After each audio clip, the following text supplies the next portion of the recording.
Welcome to today's live chapter reading, Enchanted Passion by Toya Richardson.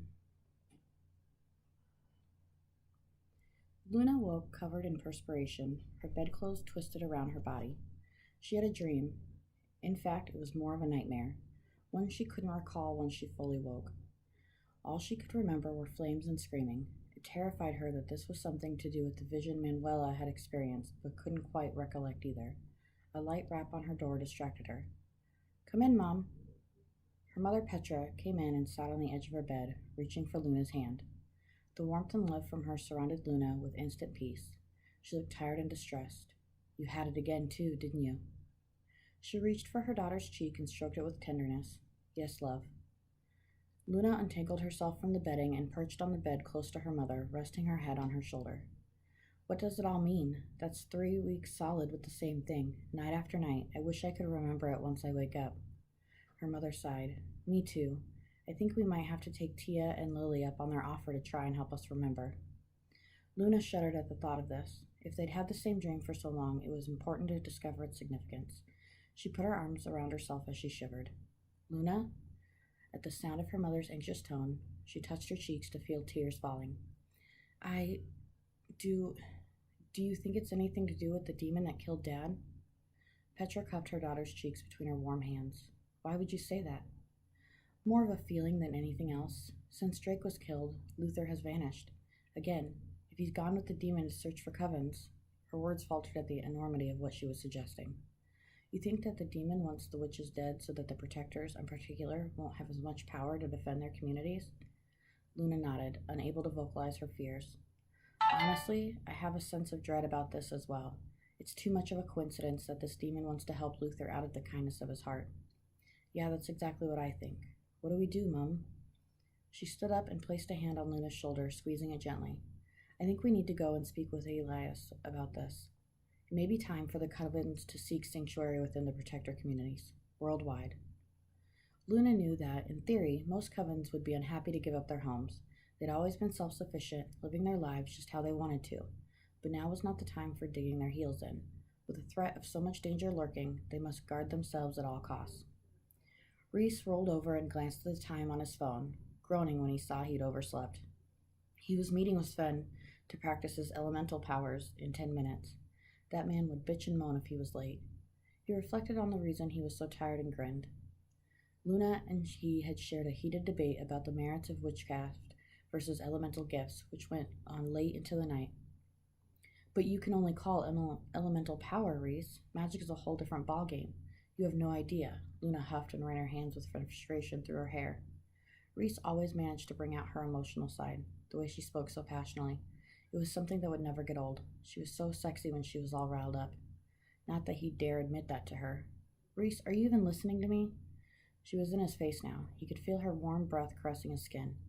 Geez, why couldn't he just reach out and kiss her anger away? But that would be crossing a line where friendship would turn into something more. Could either of them live with the consequences of maybe losing what they already had? "Reese," she said, softer this time. Her pupils had blown, and now her hands were resting on his shoulders. He leaned in closer to her. A door slammed, and loud voices echoed in the hallway. Trust Liam and Graydon to pick that time to waltz back in, arguing about some bloody football match they'd watched over at the community center. Hell, what he wouldn't give to have his own place. Reese couldn't resist goading her, if only to see her dark eyes go even darker, nostrils flaring and color rising in her cheeks. Partly he did it hoping she would get up close and personal in his face so he could kiss her. The amount of ice-cold baths and showers he was having was ridiculous. Liam and Graydon had told him to, in their terms, snog her face off and get on with it. Yeah, right. If only it was that simple. Damn, she was fucking stunning. It was taking all his resolve not to grab her and kiss her into submission. Their friendship was awesome. He loved how she was always honest and open with him and constantly made him laugh. Deep down, he knew she was hiding something from him, something that was maybe holding her back from taking their relationship to the next level. After having the quickest shower of his life, he headed for the community center where he was due to meet with Sven. He was amazed to see that the guy wasn't there. Josh called out his name and jogged to his side. "Hey, dude, you look like shit." "Thanks for making me feel a whole lot better. Have you seen Sven? I was sure he'd beat my ass for being late." "In the community center, I guess. Petra and Luna called a meeting with Elias, Lily, Tia, Morgan, and Sven." Reese scratched his chin. suddenly experiencing a sensation of unease. What is that all about? Josh shrugged. Hell if I should know. Ruse, Ruse, Reese's musings turned to Luna. I wish I was a shifter, he mumbled. Why? He studied Josh. He was a pretty solid guy. Someone you could trust. Don't laugh, but if Luna and I were shifters, I could claim her as my mate and she'd feel the bond too. He glanced with unease at Josh, wondering if he'd laugh at this statement. I know, it's a fucking dumb thing to say. Ignore me, Josh. Not dumb at all, but everyone, apart from the two of you, can see how close you are.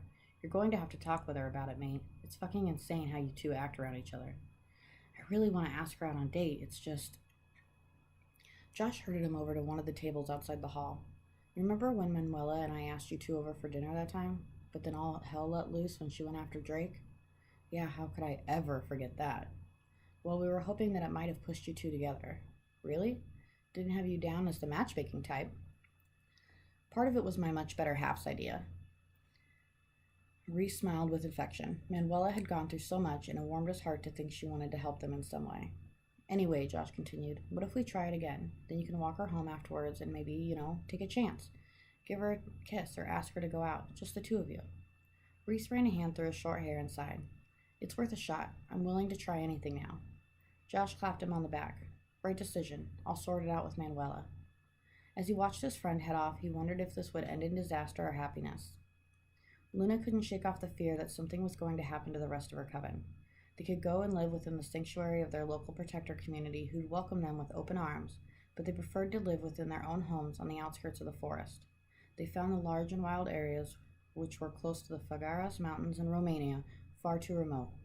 The protector's community was situated deep in the heart of the virgin forest, way too isolated for the witches. They liked to keep what they perceived as their freedom. When her father had become head of the protectors for that region, the others from their coven tried to persuade him not to go. One of them had experienced a vision of her father's death. If only they paid a little more attention, then perhaps her father would still be with them today. The sound of Elias talking took her away from her concerns.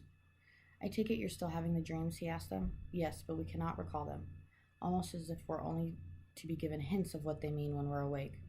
Luna voiced her concerns this morning, the same distressing thoughts I experienced. Luna? She glanced over to Elias. His voice was gentle. Being able to sense others' emotions around her, she understood there was anxiety radiating from him. This community in particular had experienced much persecution, especially recently, and now his late Mila was due to give birth to twins any day. She didn't envy his position, having to see to the welfare of his people and his upcoming responsibilities as a new father. You all know how my father died at the hands of a demon? Everyone murmured their understanding. Her mother took Luna's hands in hers and squeezed it with gentle encouragement. Yes, Elias responded. It affected the supernats worldwide. Well, I get the feeling these dreams are connected in some way. A kind of warning. I concur with my daughter. It wasn't until this morning that we discussed this issue at great length. You think the demon might be the same one who gave Drake and Luther Scott immortality? Is that what you're saying? Morgan spoke in a low voice, but Luna could sense the distress behind his statement. It wasn't too long ago that said demon had obliterated his protector community, razed it to the ground until only ash was left. Fortunately, the community had been evacuated before any supernat could be harmed. Yes, I know it sounds stupid, but I can sense it somehow. Manuela touched my hand, saw flames, and heard screaming. This is what Mom and I have dreamed about. Is it just a one-off dream? Sven inquired. He asked Luna the question, although his eyes were trained on her mother. What was going on there? She focused on his question.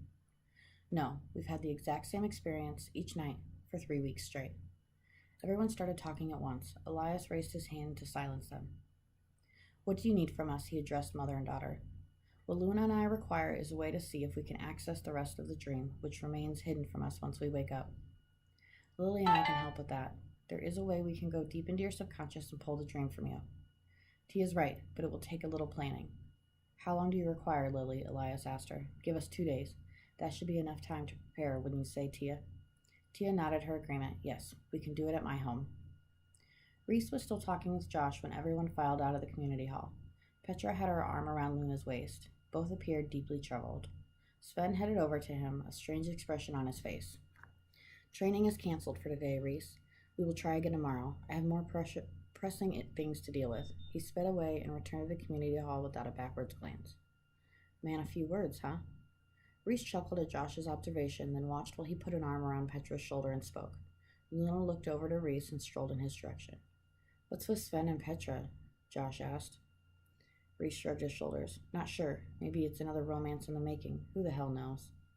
As Luna got closer, he could see she was troubled. He hated the look of fear in her eyes and the way she continually pulled at her eyebrow piercing. Josh clapped him on the shoulder. "I'll leave you guys to talk. Looks like she could use a shoulder to cry on, and I need to get back to Manuela." "Yeah, thanks, dude. Let us know about coming over." Josh waved his hands by way of affirmation and headed back to his mate. "Hey, you okay?" Reese asked Luna as she stood by his side. "No, not really. You want to talk about it?" Luna fixed her glorious deep blue eyes to his. The breath lodged in his throat. She was just absolutely beautiful. There had to be some way he could tell her how he really felt about her. She nodded at his question, and he was horrified to see tears well up in her eyes.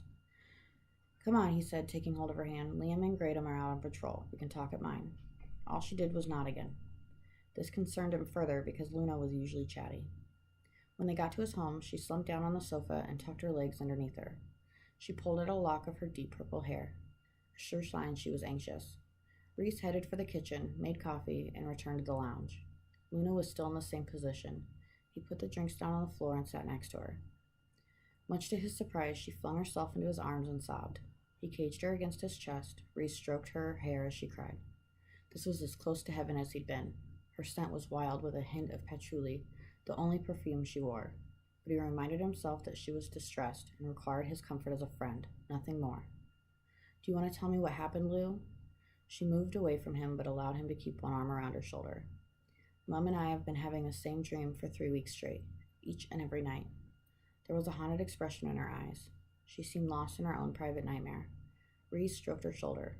Inhaling deeply, she sent him a soft, sad smile. "Is it the same as the vision Manuela had that time?" "Yeah, pretty much. The flames, the screaming. Even during the day, I can still hear the screams and smell smoke from the fire. But what?